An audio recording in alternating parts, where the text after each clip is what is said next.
We got a show to record. Who's writing me? Oh, man. That's my favorite line of yours. Who's writing me? We're just sitting there, and I'm like, what do you mean? I must have said that 5-6 times before I even got to work today. It was like the most incredible weekend, and then immediately it's just, here comes the bullshit, you know? But how quickly did your weekend bliss go from that to reality check? You were like, Dude, all right, I'm going to ride it for a little while into the day, and then what happened? Well, the Sunday scaries are a real thing, and it hit me probably like mid-show. I was at WWE at Ball Arena last night, having the time of my life. Ballin'! I think, right, like the second to last match, you know, they do like we're going to take a brief intermission, and then it hit me, and I was like, tomorrow's Monday, that's right. Like, it's back to work, back to life, back to reality. It's back immediately, so... I was like, yeah, but you know, I get to be on the, like, it's going to be great. It's going to be great. And I love it. But it's just, no matter what you do, going back to work is going back to work, you know? I know what you mean. It took me 6 different renders. So everybody, I finally finished the documentary. It's over. Can we just real quick? One time, just a whole round of applause. Please, because that's no easy feat, dude. That's a giant, giant project. Dude, I'm still hot. I'm still cooling down from finishing the documentary over here. One of my tricks is I turn off the air when we record because I'm like, you know, I do like staying cool, but I like the sound better than staying cool. Absolutely. And yeah, so, you know, I finished the doc, and then I'm sitting there like, well, what do I do now? What do I do with myself? My last 3 months was... most of my work time was dedicated to that, like 6-8 hours a day. And I sat on the porch for like 3 hours and just pondering life. I'm like, what do I even do now? Yeah. Well, you've trained yourself so well. And you're very, very disciplined, probably the most disciplined person that I know. And for you to spend that amount of time not only working on that, you know, this Ghana documentary obviously being the big piece that you're doing. But on top of that, you're doing this. You're consulting for other people. You're, you know, working on social media. But it's like, man, to spend 3 months, you know, every day just working on this thing, what do they call it when it's like your biggest piece that you can offer? Magna something? Magna Carta? Yes, Magna Carta. Is it? This I is don't like think that's it. No, no. I just said it because magna cum laude. Something Jay-Z said back in the day. It's The Rock. Oh, but yeah. Anyway, he might have said Magna Carta, folks. Probably. God forbid. But this is this is a huge accomplishment. Opus. Yes, Magnus Opus. Yes, I think that's it. Yeah, right. It is. It's a huge deal. You've been working on this for such a long time. You've been talking to me about it even longer. And it's finally up. And now you're kind of like, well, what am I supposed to do with my life? Because I don't know any different now. It's like you get that habit of you wake up early, you do the same thing, and you start to enjoy it. And you just get used to the routine. And now I'm like having to do a new routine. Getting up, going to the office is the same, but when I sit down today, I was like, okay, I have to shift everything. Starting new routines is not fun. It's like a workout routine. Day 1, you're like pumped up when you get it done, but day 2, you're trying to remember what to do. It's not just muscle memory. Like, I'm sure for you now, a lot of your job is different from when you first started. And you said, okay, I don't even know where everything is. I don't know where I like to sit, where I like to stand, when I want to take a break. Like, none of those things. Now, your body's just like, time to do this, time to do this, time to do this. And that's kind of what happened with this documentary. And then the moment your like regular routine gets kind of thrown off, you're like, what is this? What is going on? Wait, this isn't how it's supposed to be. And even if it's not an inconvenience, it kind of feels like an inconvenience. And you brought up the word routine, and it reminded me of a story of, and that's what we like to do here. We like to tell you some good story time. That's what I look forward to every week. I'm like, story time. Nice. So grab a cup of tea and put on your coziest socks and listen up. I remember graduating high school. And you got to think from, pre-K all the way through. This is like 12 years of structure, 12 years of like routine, right? Right. So I graduate and I walk and, I go to project grad. I do all that. The following Monday, I wake up like I normally would for school. And I get ready like I normally would for school. And I walk out to the car with my sister for mom to bring us to school like I normally would. And my mom says, Jeffrey, what are you doing? And I was like, oh, yeah. And I don't know what it was, dude, but I immediately started just bawling my eyes out, crying. Because I'm like an overly emotional dude sometimes, most times, to be fair. And it was just such a shock. It was such a change because this is all I had known for over, you know what I mean? For like the majority of my life up to that point was wake up, go to school, do your homework. Sometimes wake up, go to school, do your homework, wrestling practice, So it's just, it was so weird. And it was like all of a sudden, oh my God, I got to live in the real world. What am I going to do?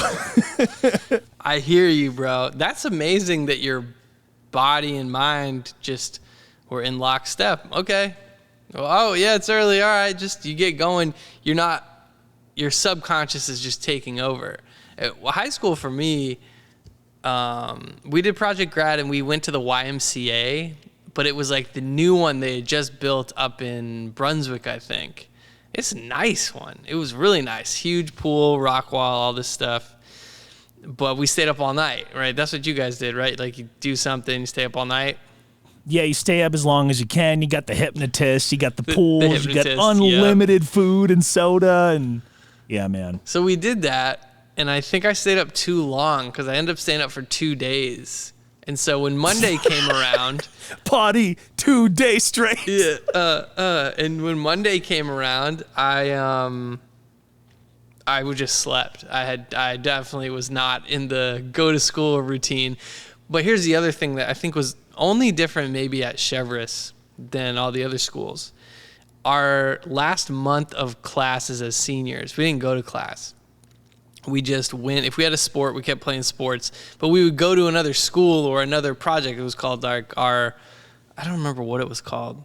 But like mine was at Portland High, and I was helping out with the ESL classes. And I would just go to Portland. It was so weird. I go to Portland High School and I have to like find a place to park and eat lunch with all my friends from Portland. They're like, what are you doing here? I'm like, I don't know. I'm just here to help. Like, don't you have class? Well, this kind of is my class. And it was, you had to like help out in the classroom. I don't know. It was just something different. So I did that for a month. And by the time graduation came around, I was way out of whack with it. I had no routine anymore. That's so weird, man. You're going to a different school. You're not sure Rival where to school. park. Yeah, rival. Not sure where to park. Not sure where the cafeteria is. Like, I couldn't help it the whole time in my mind when you're telling me, yeah, like, our last month, we didn't even go to class. I was just like in my mind thinking that every day for you was like that senior skip day in that Nick Cannon movie, Love Don't Cost a Thing. Yes. Where everybody's hanging out at the beach. Yeah. Doing that. But bro, besides the dancing, there was like two or 3 days in a row when we were just like, go to the beach again? Yep. And everybody from my class, we had a small class. And Chevrolet was 425 kids total. So my senior class was 125. Wow. So probably like 20 of us would just go to the beach. And dude, those were the best times. And then I had to get back into a routine. That was the tough part. It's just like with documentary now into editing regular projects. Then I still had basketball at 6 a.m. I was still working out with the team, and I was still in the summertime, already graduated. And then I was coaching at the camp, so I still had to be there early.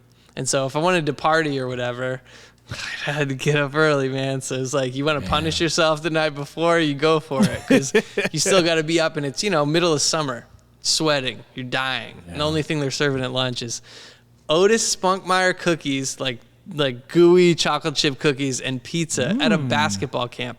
Make it make sense.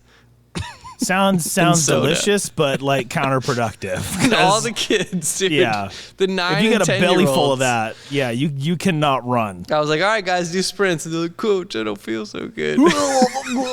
But they Coach would Hardy. still do it. They thought it was funny. I'm like, you guys are throwing up everywhere. This is gross. That's so weird, man. I didn't expect for us to talk about routines today, but it's so important, man. You know what they say? It's like if you want to change the way you think, if you want to change something in your life, then change your routine, you know? And I can kind of get myself into these, like, I can let small inconveniences kind of just pile up in my mind. I make them bigger than they are. And then that starts bringing back just all kinds of just old stuff that nobody, you know, is even thinking about, but I am for some reason.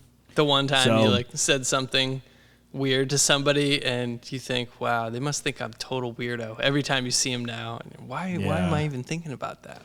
Yeah, you know what? I wonder if they told any of their friends about that. They had to have, but I wonder which ones. Did they go to, was it people from other schools? Could it have been like somebody from a different, it's stupid stuff, man. But and no one knows. Yeah.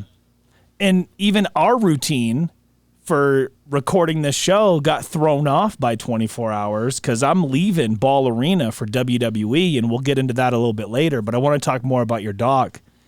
And I'm sending you a voice message, and I'm like, Dave, I had the best time. This was so much fun. I got to see Cody Rhodes. I got to see Bailey. Oh, my God, my voice. And you're like, holy smokes, dude, there's no way you're going to record. I'm tired anyway. Let's do it tomorrow after your air shift. Well, the moment you sent that, I was like, oh, right. What do you do at a wrestling show? You cheer. Of course. We should have done this earlier. Why would I think that would work at all? But it's, right. Yeah, those things, some things you just don't realize until you're in the moment and you're wondering why that was an okay idea. But I was just thinking, time management. There was a truck show here. Not only was it a truck, like a raised truck show, every weekend it's like Sunday. Like something's coming to town around here. It was those guys. It was the lowriders, which I like lowriders. Those are cool. Hot rods and motorcycles. So like every conceivable noise problem you think you could have, I had all of them on yesterday. And so I just said, I actually work from home all weekend because I didn't even want to deal with it. No, it's just so loud. So, yeah, routine got thrown out of whack there. Obviously, the listeners of this show are still going to get it on time because, I mean, you're so efficient with your stuff. They're just like, right. Oh, yeah, whatever, guys. I missed that part. Yeah. But, we can't record during the day because the week before there's a boat show. This week there's a truck show. What's next week? They're going to be laying some train tracks down tomorrow. Or like a motorcycle show, Dude. It's going to be Sturgis up there, bro. Oh my gosh, I can't get away. I can't get away from it.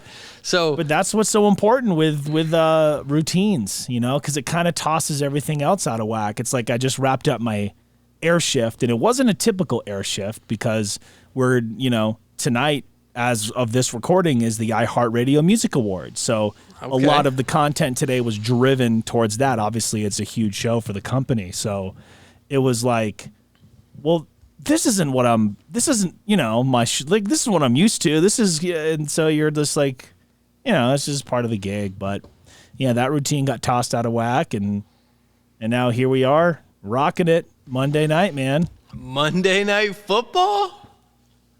I mean, XFL was on earlier. I'm in. Yeah, I'm always in. Yeah. So the other tough part about so I'm having to finish this documentary at home. So Friday, I finished it, and I premiered it for my housemates who I live with down here, and they all gave me good feedback. And I was like, okay, clearly I got to redo a sound mix. I wanted to put it up Friday, but I said, I came this far, so what I've got to do now is I have to get it right. I can't just rush it out because it's the day, I said. So I was like, all right, well, I'll do one more render. And that turned into 2, 3, 4, 5, 6 renders. Because I kept catching stuff. I was like, well, if I'm making these changes, got to make that change too.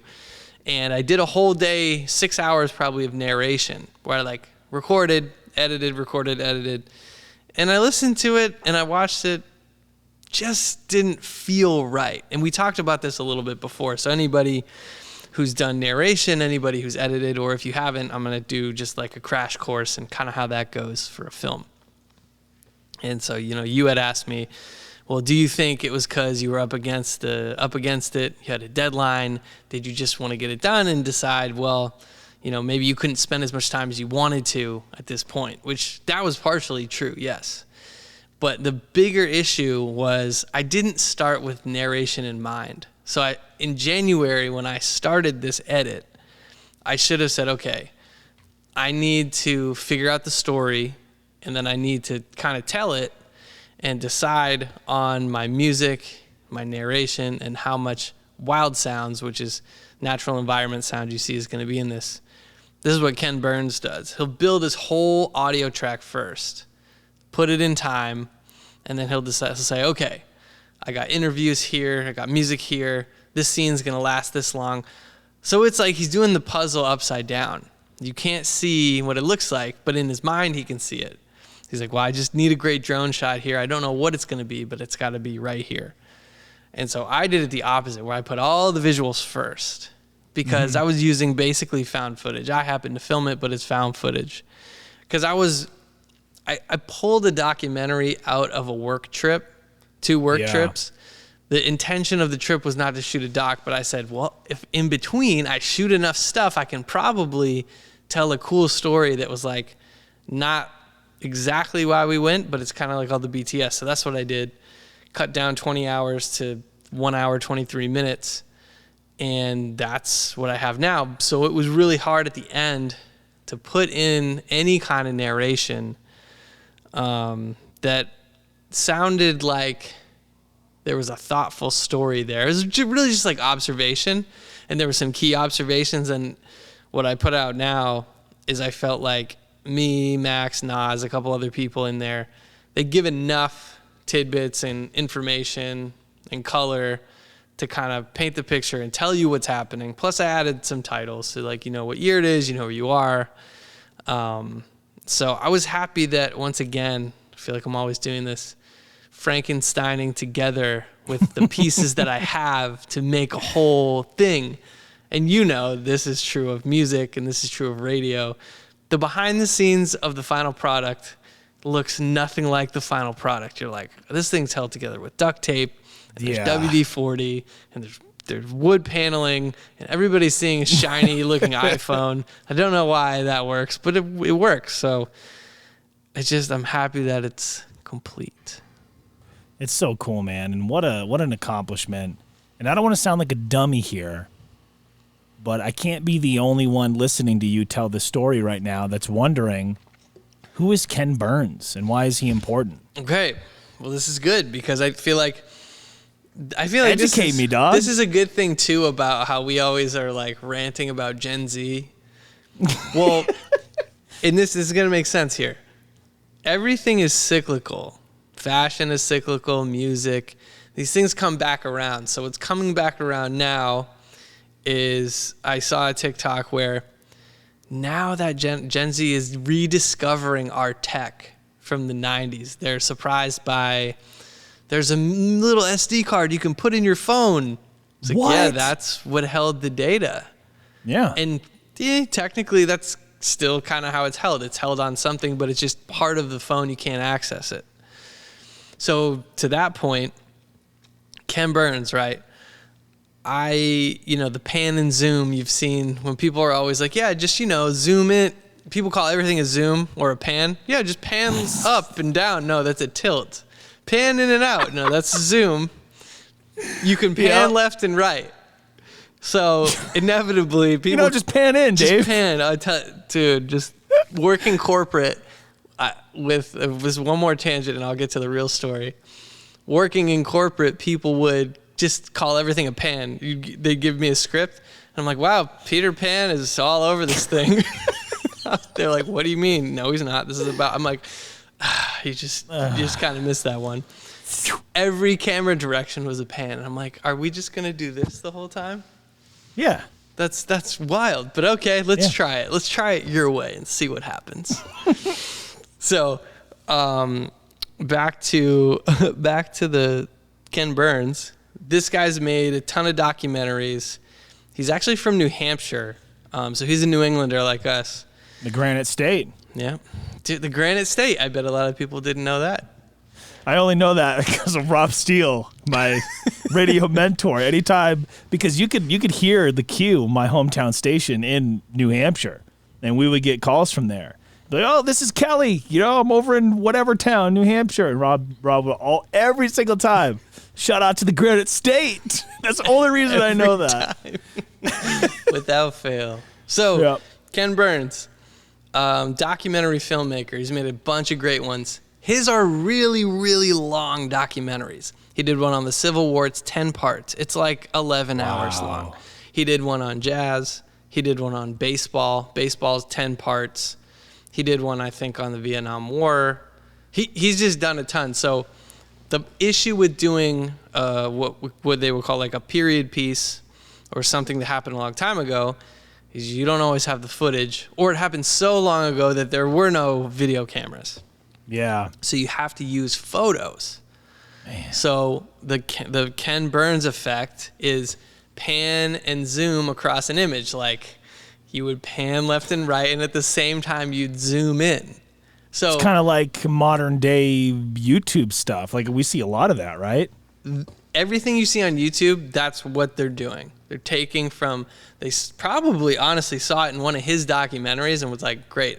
And that's what I do with a lot of our stuff. I'm like, cool, if we can only use photos, that's fine. We can still make a move. So when I say the Ken Burns effect, what I mean is there's an image and it's moving slowly, and you hear the voiceover and the music, and you're like, well, I guess this is technically a moving image, even though it's not a movie.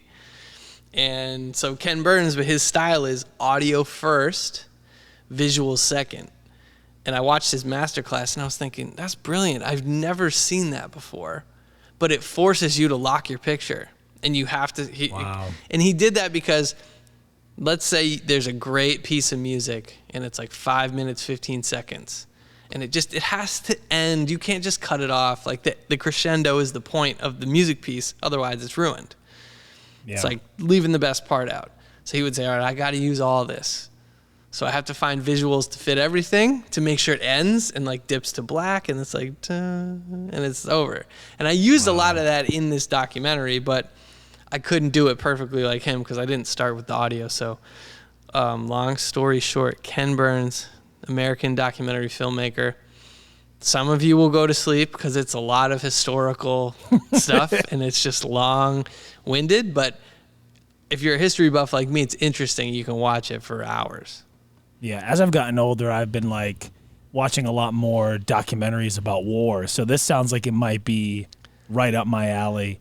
And it's kind of cool to know where this whole pan and zoom comes from. You mentioned a lot of people on YouTube might have seen his stuff and did that, or they just saw somebody on YouTube that may have saw his stuff and decided to do that. I had no idea where it originated from.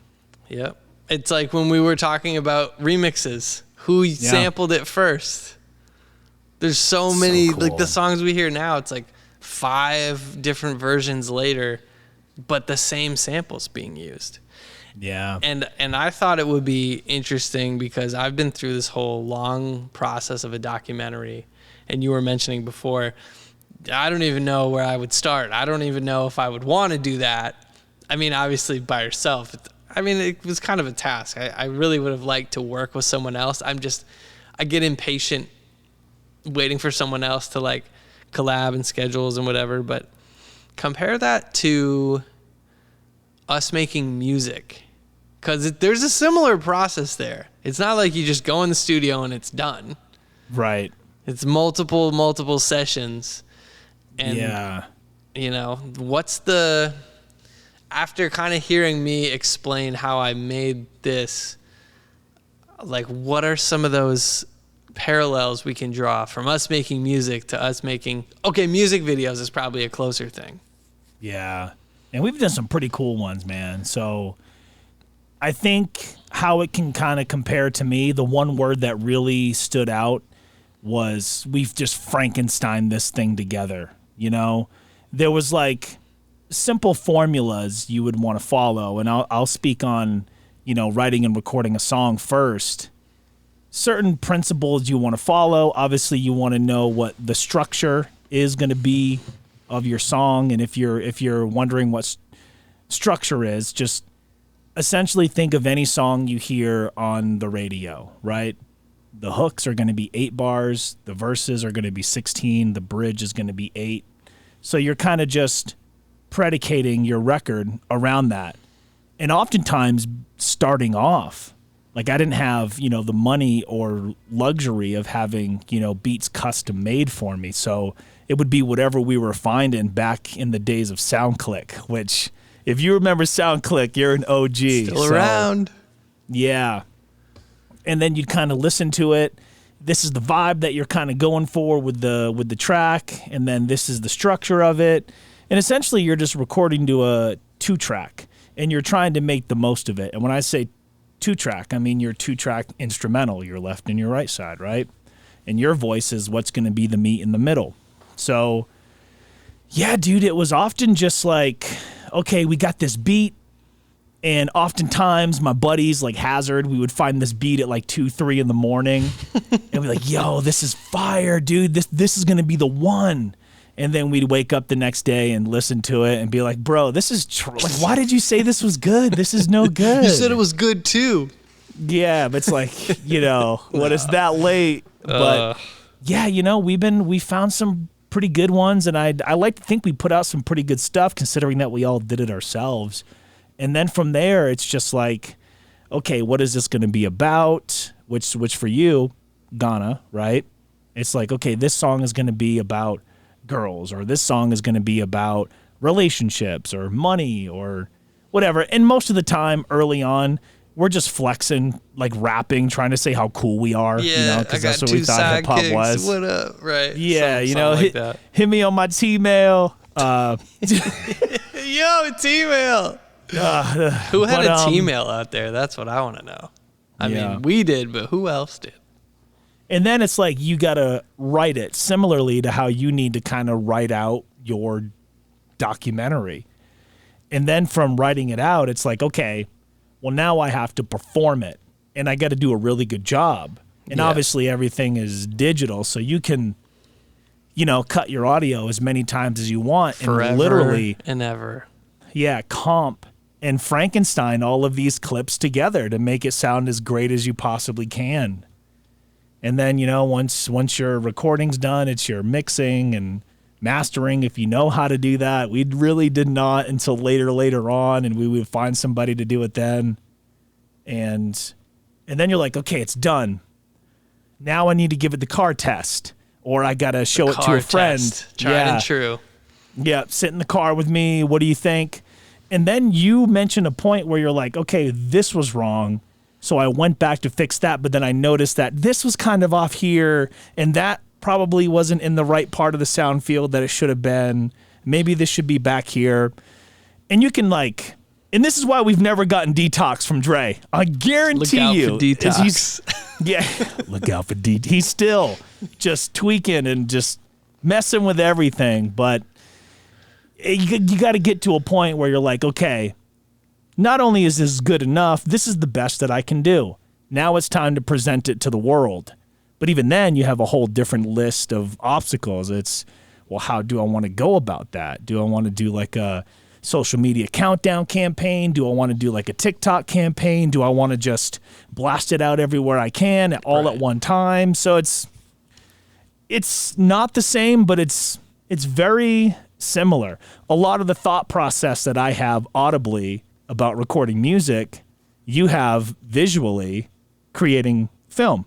Thinking back to when we did Climb, the music video. So we did the song and the music video, but the music video, there were so many moments of Frankensteining it together where like the train was going by that place I used to live at, and we were like, we need to film some moody stuff. And I was like, oh, you're like, okay, like run over there. So the train's going by, and I'm like getting ready to set the shot. We used like 70 frames of that to get it, to fit it in the music video. It's like, I'm like, did you get it? yeah, what do you want me to do? You go, just be emotional. I did say that. You're like, all right. So I just tried to interpret that as quickly as I could. Trains coming down the tracks, and I just tried to look like I had been through it, which, to tell you the truth, I mean, I have. So I just started thinking of all these like terrible things that have happened, you know? So when you see the music video, you think, man, that guy's an actor. Look at, God damn it, he can Right. act. Yeah. And so that was like one little moment. And then us just thinking about lighting and like how many different ways can we film in a room and point the camera in like 8 different directions to make it look like we're in 4 different places. It's like you had all your pictures out, and there was like, I was like, all right, let me light this candle that we got at Bed Bath & Beyond for like $5. Perfect touch. And I'm like, all right, now you're just gonna like throw them everywhere. And like they didn't all go everywhere, so I'd like have to zoom in and Pick them back up, do it again. right, no continuity, whatever. So Yeah. and we cut that whole video. That was like a different. This was a 3-month process, and that thing we edited, I think, in like a day. Yeah, similar to we did Father's Eyes. That was like shot and edited within like 24-hour kind of time frame. And Yeah. yeah, man, that's like some of that work I'm just the most proud of, you know, because we just put so much time into it and so much thought and really like challenged ourselves creatively. And nowadays, you know, I'm doing that in a different capacity. I'm challenging myself every day on the air of how can I more or less present the same stuff over and over again, but do it in a unique way every single time. And that's tough, you know, but that's why I get paid the medium bucks. Hey, dude, medium bucks are nice. Don't get me wrong with the medium bucks. I mean, I'll take the medium bucks, Yeah. Extra medium? folks. Yeah, just there's a lot to it to I think putting anything creative together, but having a deadline is very important, and I gave myself a self-imposed one because otherwise I wouldn't finish it.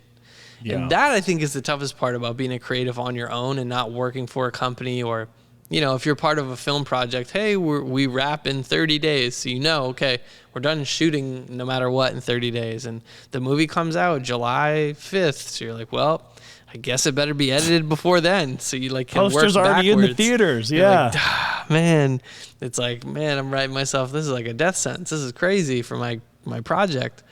But without it, you never finish anything. So for you, I mean, it's built in on the radio. I have this much time. I have to do it right now, tonight. I'm leaving at this time. I got 1 to 2 takes, and that's, you know, it. And when you're live, we're live, pal. There are no Right. takes. You're just there. Hey, we're live, pal. Undertaker's gonna find out tonight. Psycho Sid, ladies, back to you, Vince. You know, one of the things you mentioned was how important the deadline is. And I know we have a deadline for the show. We have to have a produced video podcast every Thursday to go up, you Yep. know? And I was recently watching this YouTube video, this new channel that I came across. I got to share it with you. Is I it can't remember the conspiracies? name of it. It's not. All right. All right, but I got I'm tons still- of those I all could right. send your way I'm still too. interested. I'm still interested. And it was about deadlines. It was actually about Steven Spielberg.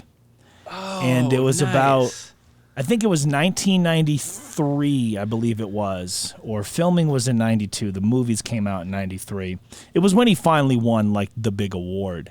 And that was when he did, and I'm trying to remember the name of the films, Jurassic Park.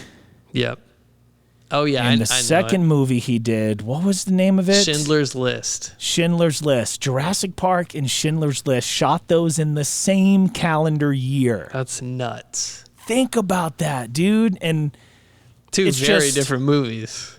completely, you know? And I've actually never seen Schindler's List, but after watching this, like, you know, it had like all these interviews with Mr. Spielberg, and he's talking about it and, you know, what went into both of them and how they're so just completely, you know, 180 from each other and the challenges of each of them and then both of them. And, you know, because while he's out shooting Schindler's List, he's reviewing this brand new technology called CGI for the dinosaurs. And he's, no, this isn't right. Sends it back, gets it, then it sends it back. All the while shooting a super just like dramatic and heart-wrenching film. And it's just crazy, you know? But like there's something about creative people that even within that kind of chaos, you kind of thrive in it. Even if one of the quotes Spielberg had was, I was ready not to look at another damn dinosaur the rest of my life, you know? But he went through with it. And just think about that. That's like 2 of the biggest films ever.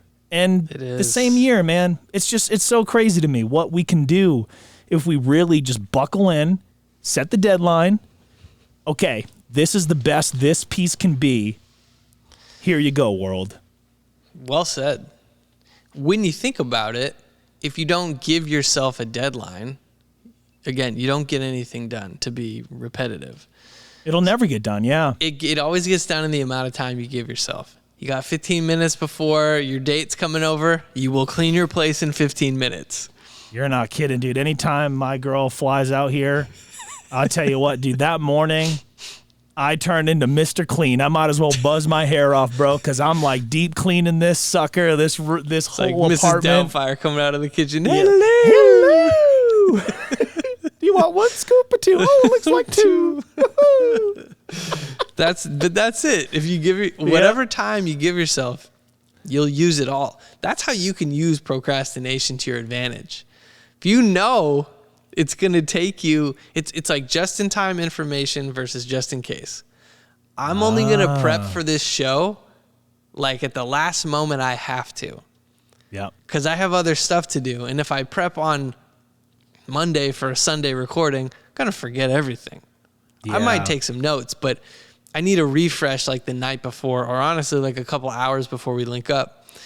And so, yeah, you know, when I'm editing a video for a client, that's another good example. Try to go through some examples here. My client sent me some stuff Sunday and said, hey, can you turn this around? And I'm usually good with 24 hours. And so I know, all right, I got to grab images from the web. I got to cut up his voiceover / video. And then I got to add a couple quick graphics. So I've done it like 100 times. So I say, okay, where do I have 2 hours? And I just give myself the 2 hours, and that's it. Yeah. I don't need to give myself extra time. But I love that. I also dude. can't give myself like 10 minutes. I gotta be realistic about it. Yeah. It's yeah, man, I think it's a super important thing. Like you said, I kind of lost my, sorry, if we can cut right here. I totally lost it. No, screw it. You know what? I made the mistake Yeah, just run with it. of trying to figure out where we were going to go with this next, because lo and behold, I'm trying to come up with for me and Dave to talk about all week, because deep down I'm worried. Are people going to be interested? Are they going to give a are they going to, are they going to want to share this? Is it good enough for them to want to share? Dude. Is our conversation interesting enough? And I drive myself crazy about this all the time. And it's just, we get in here, we hit record, and for 40 minutes, we've had one of the best conversations that we've had in a long time. And Yep. immediately, a part of me says, this is going too well. I need to think ahead. It's the self-sabotage. What if it goes off the rails? And then what happens when you're doing that? Is it goes off the rails. And that's a lesson learned here. It's like that scene from Private Parts, that Stern film. Yeah. He's on the air and he's talking about, come down to the new sports store. And my dad used to bring me there when I was a kid, and we'd have a ball and we'd get so many things for such little money. And the grand opening is Saturday. And immediately he has to go on the air and just be real and be like, hey, you just caught me in a lie. I've never been there before. This place that hasn't existed until this Saturday. And then you know what was so interesting? He goes home to talk to his wife after. And he says, hey, did you catch the show? And she goes, yeah. Well, what do you think? And she says to him, you know that part where you got caught in the lie and you just kind of admitted to it and you were yourself? You should do more of that. And I think that's kind of what I'm trying to relate here is I put so much pressure on myself for this to be good. I put so much pressure on myself for my radio show to be good, for my blogging to be good, my social media to be good. And just like me and Dave have such big aspirations and such big hopes and dreams. And, a lot of those coincide together. And I'm just like, I don't want to let Dave down. I don't want to let me down. All that stuff just comes up, man. So that's my bad. I'm thinking, wow, we're crushing it, but what's next? And suddenly I just start worrying. I don't know. Isn't that such an interesting perspective on life too, and projects? I was feeling that same pressure putting this documentary out. The longer I put off a deadline, the longer I could just sit there and be like, well, it'll get better. It'll be perfect. I can just wait, and I'll never put it out. Then I have a deadline. I think, well, you better put this, dude, you're screwed. You got to put this thing out. And so I got to the point where I was happy with it. Of course, I could do a lot more. Like I was telling you before, I could totally change it up and do a narrated version, but this is what it is in this version. I'm happy with people seeing it like this. And I can take the things I learned into my next project and say, I'm going to start this next project this way because I didn't like that from the last one. It doesn't take away from how good this project is, and just roll with it. Like but that's where the best stuff comes from. That's where I think I'm confident that whatever we do, if I like it, like I've said before, if I'm proud to edit this thing together and put it out, I know other people will like it. Even a couple people. Today, I'm doing the premiere.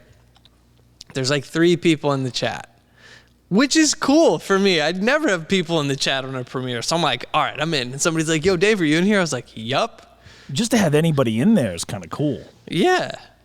And we're chatting the whole film. People are like, oh, that shot's so cool. And hey, how'd you do this? And what camera package did you have? That moment for me made it all worth it. That I got to just share a few like cool anecdotes with people that genuinely wanted to watch. I did not have to coerce or pay or force them to watch. Not having to force somebody to pay attention to your shit, that is the coolest feeling. Somebody's just like, I liked that. And you think, everything negative I've told myself doesn't mean anything because this person that doesn't know anything about me enjoyed my thing objectively. Yeah. Something that you put so much time into, or even to that point, it's like they'll just hang out with you on the air.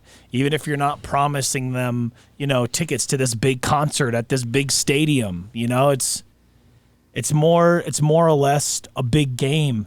And I think the older that I get, the more I'm just like, I don't want to play the game anymore. I don't want to be a part of the rat race anymore. I don't want to try to keep up anymore. I just want to make what I love to make and be passionate about it and try to share it with the world. And if that impacts 3 people in the chat, or 500 people watch it, or it goes viral, whatever, man. Because it's just make it.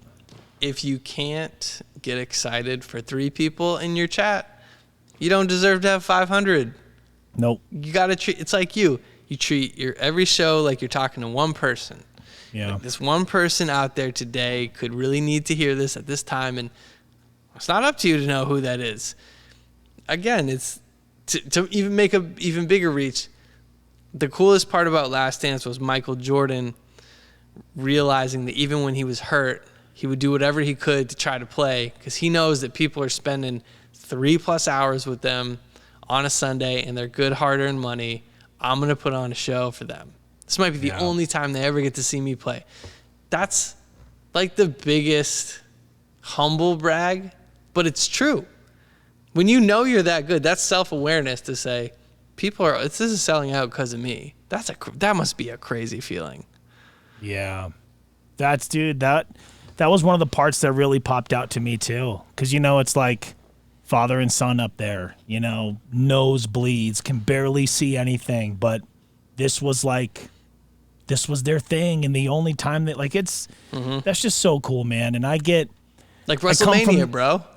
Yeah. I was just thinking about that. How you went to WrestleMania 14 because because we were on Instagram and you were like, Yeah. yo, Mike the Miz liked your photo. First of all, I that was know, so what the sick. hell? I'm like, awesome. Yeah, it was like notification. Dave liked your comment. So and so followed you. Mike the Miz liked your picture. So and so. Wait a minute. Mike I was the like, Miz? what? It was kind of cool. But I was getting to the point of like, you know, working in radio, like we kind of just sell air, you know, and the big thing is, you know, just like any streaming platform, like a Netflix or a YouTube even, which, you know, where you can watch this. You want to keep people listening or watching as long as you can. So there's just like, there's this whole arithmetic to it. There's this whole science to it. And you never know if you're doing a good job until weeks later when the ratings come in. You know, doing this, obviously we've said in multiple shows, we're not really expecting to see anything out of this, you know, for at least a year. Sorry, but in bro. my job, I have to, you know, those ratings come in and those can kind of dictate, well, is he important here or not? You know? It does. Well, you were just telling me too that your station, you were just doing some station awards, right? Yeah. So we just did this big teams meeting, and without, you know, revealing anything, Denver, our market, landed this, you know, big award within the company, which was really cool because I was part of that for the whole year, you know? Yeah. So No, you were a big part of that. I like to think so, you know, because I work really, really hard in there, and I can make myself kind of crazy sometimes because you know how great I want to be. You perfect all. I mean, I've only seen you and Steelsy in a radio booth, but you've tried to perfect every like second of your show.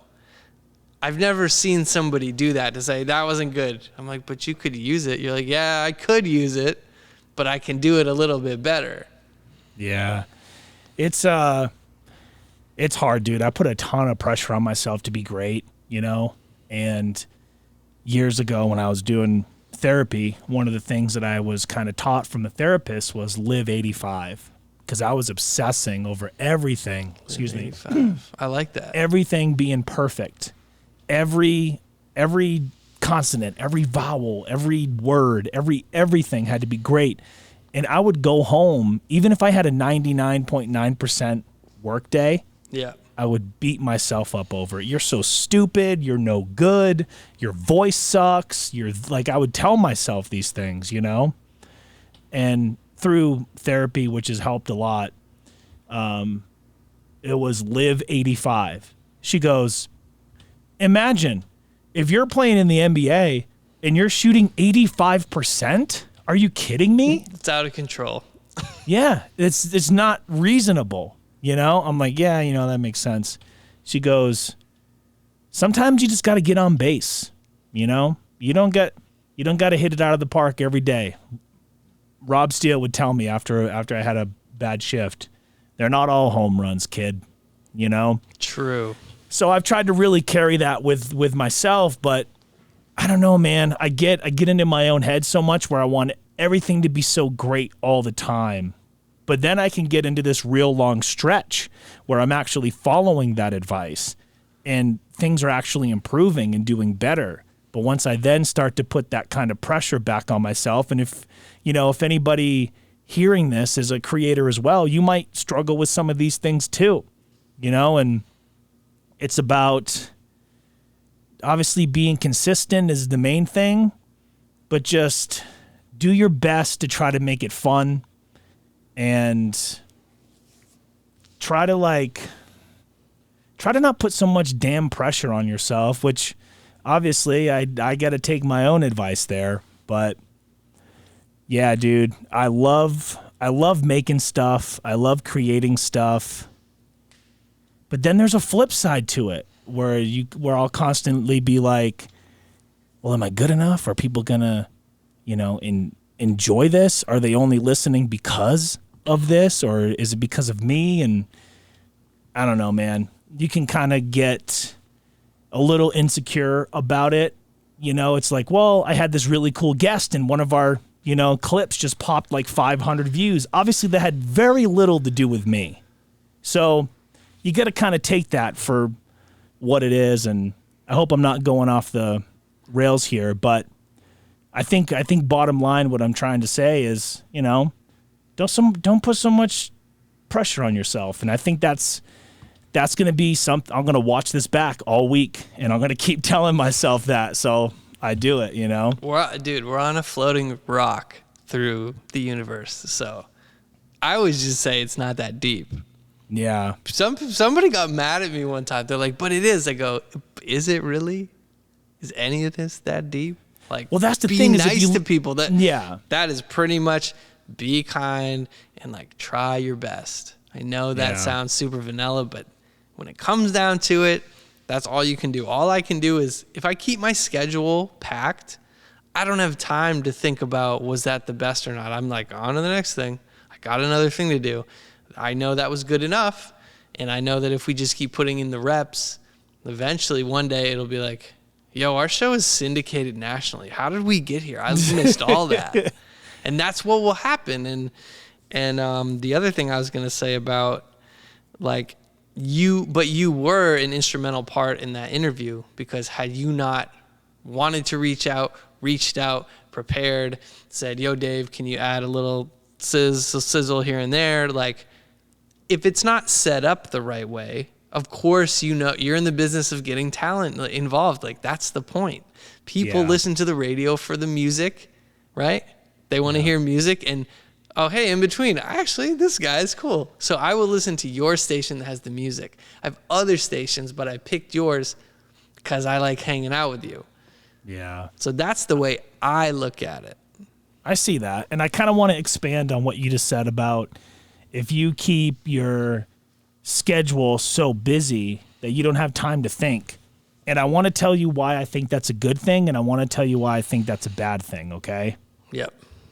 Obviously, being busy is good. It means you're making stuff. It means you're moving forward, right? Where it becomes a toxic trait for me is I'll keep myself so busy, even if I'm not busy per se. Right. I'm doing things to occupy my mind so I don't think. And I think you can only go so far with that, because eventually you're going to come to a moment where all you can do is sit there before bed. You can't sleep. All you're going to do is think. And what do we always think about? At least for me, not how I've grown up with a stutter my whole life and became a professional broadcaster, not how I've made music that I'm really proud of, or, done music videos and different projects and podcasts with Dave that I'm super proud of. You think of all the bad stuff. At least I do. And I hate that. And I don't understand why it always happens, but I'll get that, that little sliver before bed. And then it's just like, it's like this dark cloud is chasing me. And no matter how fast I run or how hard I try to ignore it, and I feel like people are going to think I'm a fucking crazy person, but no matter how much I occupy my mind or no matter how fast I'm trying to run forward, it's right there. I can't get away from it. I like the analogy, and you're not alone in that thought. But my brother gave me a really nice compliment, which I feel like kind of ties in. And he's like, Dave, you have perfected the ability to not give a fuck about anything or anyone. And I was like, well, thanks, man. Yeah, I've been working pretty hard on that. I'll take it. To the point where he was like, yeah, but shave. I'm like, all right, fair. Yeah, but shave your damn face. I'm like, okay, good looking out. I appreciate that. That's Got a funny. haircut, shaved. I was like, I will take your advice. I appreciate you, but I still don't care just about what other people are thinking. And going to the cloud thing, to extend that, I just let the cloud catch up. Sometimes I just live in it. And I'm like, I'm just going to be aware and just say, okay, if that's how I'm feeling, I'm just going to feel that.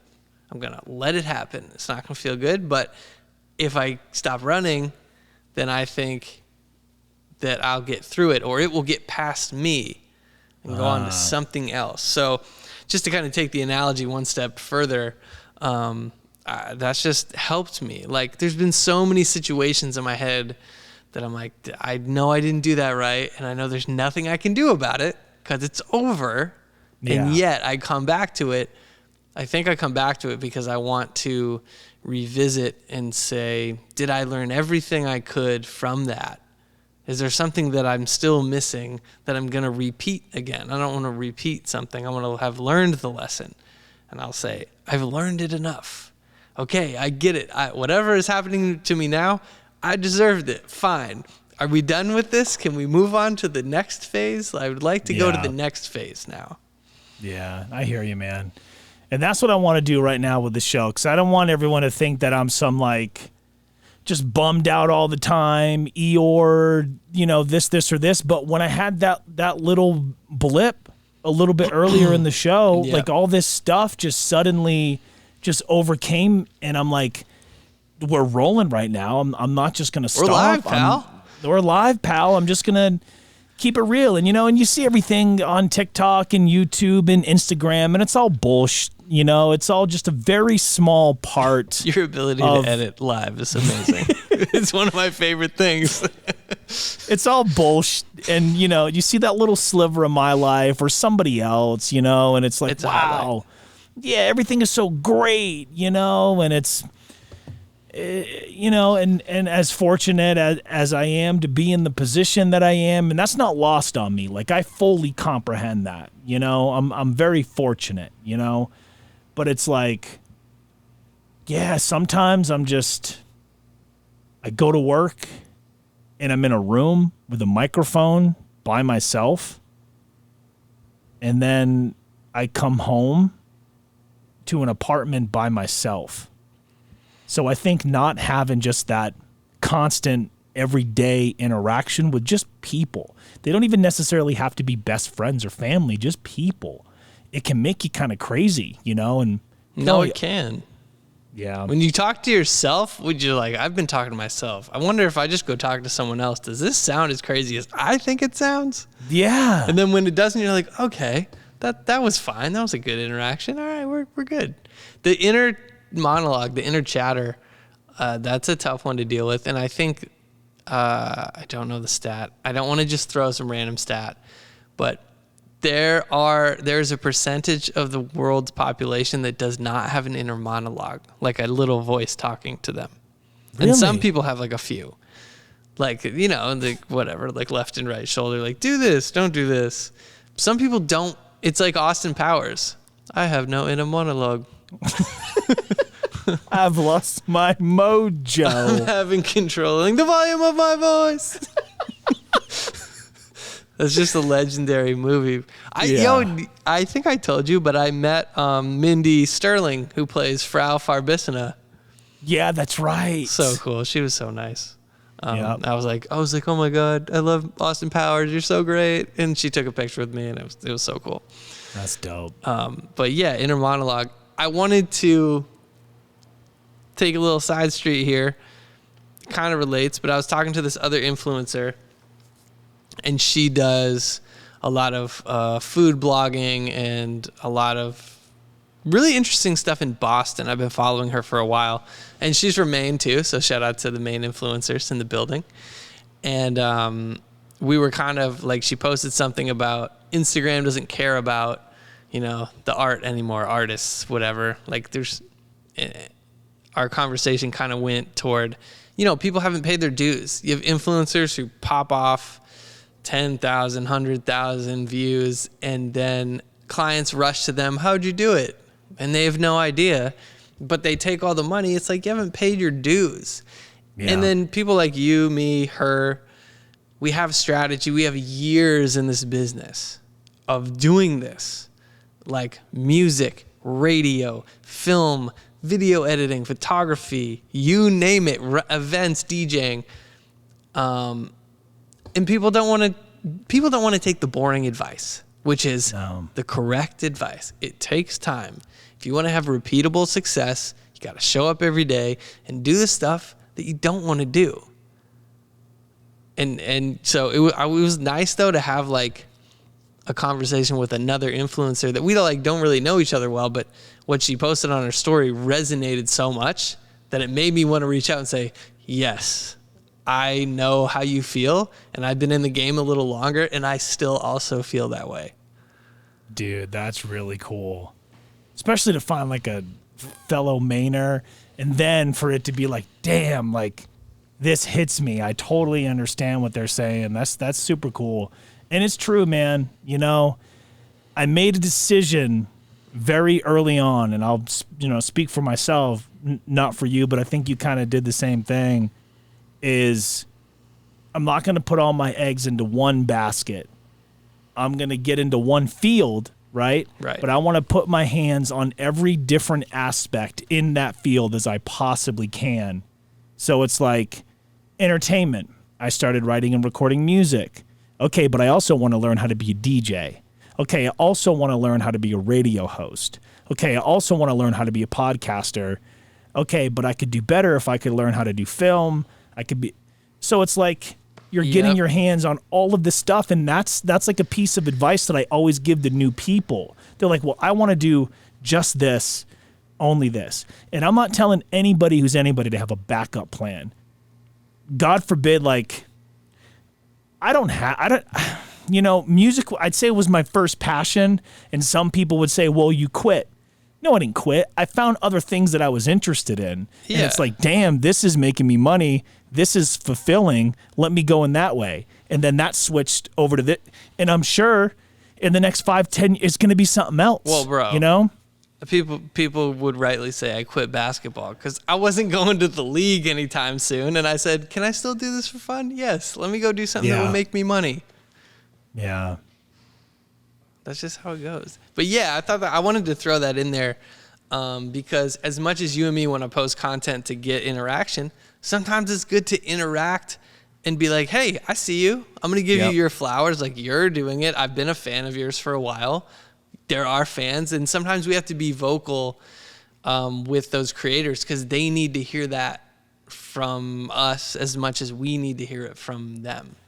And you know what the weird thing about it is? Sometimes people won't go out of their way to do that because they're intimidated by that person. Believe it or not, I've had people say that they didn't approach me because they were intimidated by me. But all the while, stupid me, I'm thinking the same thing. I didn't approach you because I didn't know what to say, how to go about it. Like, man, I don't know what it is. God, society, there's just so much just to it, and it makes us not be human beings. It makes us not be people. Golly, bro. I am not an Instagram account. I am not just a this or just a that. I'm a freaking person, and I have a pulse, and I have feelings, and I have a heart. And I don't care if it's like, if people are like, oh, you're not being a man and you're not being this. It's like, no, that. I don't care, dude. I'm a person. When I'm happy, I'm happy. When I'm sad, I'm sad. When I'm having problems with my girl, I'm angry. I'm all over the map. So just fucking accept it. Accept me like Dave does.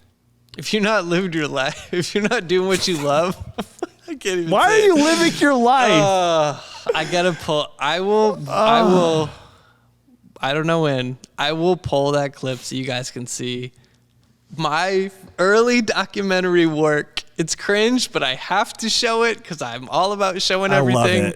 I love it. Honestly, it's funny, but it's inspiring. It really is, dude. I have it still, and sometimes I'll pop it on, and I'm like, yo, Dave said that with his chest, bro. He meant it, and you could tell because I know you, I meant it, dude. I meant it, and I really needed to graduate. I needed that. I needed that grade, bro. Yeah. I left it on the field. You know what made me think is you were bringing up different, you brought up this fellow Maine influencer, and that got me thinking, like, how many different influencers or celebrities or musicians, whatever it may be, have come from Maine? And you talked about giving other people their flowers. Maybe in this next week's episode, and I'd love for those hearing this to drop us some DMs and comments of, people that you look up to from Maine that are kind of in this similar field. And I want to give them their flowers. I want to shout them out. I want to talk about them. I want to discuss why they're important, or, what they may have particularly meant to you or I. I think man, like Mainer's looking out for Mainers. That's what we got to do. We all we got, man. The Sea Dogs is all we got, man. Sea Dogs is all we got, bro. Damn. We're not going to tell that origin story. It's not for this show. Maybe we will over on the other side. Yeah, maybe on the paywall. But I love that. Let's do that. Next episode. That's our homework. We're going to reach out to some influencers we know, some we don't. See if we can get some voice messages, and see if we can get some DMs, man. I like that. I think it could be cool, man. Yeah. You know, like, you know, some people back home look at you or even look at me, which blows my mind, and they're like, wow, like, look what you and Dave are doing. You're both doing such great stuff. And I don't know, man. I'm just like, I'm so close to it that I don't see it, and I never stop to smell the roses, so I never am like, wow, I can't believe I actually accomplished this or I actually did that, because it's a gift and a curse where enough will never be enough. But at least I'm aware of that now, so I can try to work on that, you know? But yeah, bro. Yeah, let's talk about some Mainers next week, Bub. Dude, Mainers, Bub, is wicked awesome, dude. I'm wicked excited. You know, I'll grab some donkeys on the way home, and just chop it up, Bub. I also want to do the episode that you brought up a few times about New England commercials. All I can think about is that Funny or Die with Teddy Williams. Yep. Teddy Williams. Pull one out. I think I put that into my Bedrock remix. What did I say? Yeah. Something about with this flow, I steady kill him, and now a moment of silence. Teddy Williams. Every time you would do a sports reference at a rap, I'd be like, that's my guy. Yes. David Ortiz, Big Papi, quick to walk off. Ooh. Yeah. I did one before. I can't remember the setup, but it was like, put on a colored condom, she called me the Green Monster. I thought it was so great. And on that note, folks. We had a lot of momentum, man. We ran out. Man, it's gone. It's gone. And it's gone. Yo, that was an excellent episode. See, this is what I love, introducing the chaos of, I don't know what's going to happen. Let's just start talking. Yeah. Well, dude, that's one of the best things that gets me going is you're like, all right, we're rolling, and then immediately just whatever comes out, and we'll just go from there. And now you know, oh, Dave's going to start. When he starts rolling, he's going to start the show. It's not going to be welcome. Like, you're here. Yeah, we're just going. I don't like the whole thing with a lot of shows where it's like, oh, well, let's just blah, blah, blah, blah, and then yada, yada, yada. Yeah, and then, this show's brought to you by no one because we are not monetized. But if you'd like to monetize. Yeah. And then like 40 minutes later, it's like they're finally getting to what I don't know. But hey, wake up. Show's over. Oh, yeah. Gig it. Yeah. So there was really no, show notes this week. It was kind of let's show up, let's show out. And yeah, I think you got a really solid 40 minutes before I trip myself up. But then I think even from there, you got some good insight. You got a remix. That's what you got to look behind the curtain a little bit where it's like, oh, I think one of the most important things being an influencer or a creator of any kind is just being relatable. Like I've always thought, even as a DJ, I've always thought of myself as that person that would be out there in the crowd partying with them. Not this like, oh my God, look at the DJ up there with all the lights. It's like, no, like he's just and you would a regular dude you like would get me. Down, walk around, or crowd surf take the mic, successfully get out there. And unsuccessfully, but try again. Yeah. You're not kidding, dude. But I've seen it in action. I love this wacky world of entertainment that we live in, but I also hate it at the same time. And I think that's how it's something that I'm supposed to do. It is, bro. We're supposed to be here. We're going to be here every week, whether you like it or not. Every week, man. So, again, send us anybody in Maine that you look up to. It could be a radio host, a podcaster, a musician. I'm going to shoot my shot. I'm going to go Patrick Dempsey, Anna Kendrick. I'm going to just see and be like, I'm going to throw this in the universe. Hey, we're from Maine. We're from the same city. So, you know. What? And if we get a DM, we get a DM. On my side, only because I've seen him perform in 3 different states, I'm going to reach out to Spose. I love that. Yeah, and I've cut songs with him when I was like 15. I've seen him perform in Portland. I've seen him perform in Nashville. I've seen him perform in Denver. So that's a person that just has a great story. I got to talk to him a little bit about it on the air back at the Q in Portland, but so much time has gone on since then. So, yeah, send us DMs, email us, and comment below. Even if it's not this next episode, we're going to get some of these big people on in some capacity. Yeah, it'll happen because Mainers look out for Mainers. For Dave, I'm JR. This has been Hanging with Homie. Remember, it's cool to be you. Peace.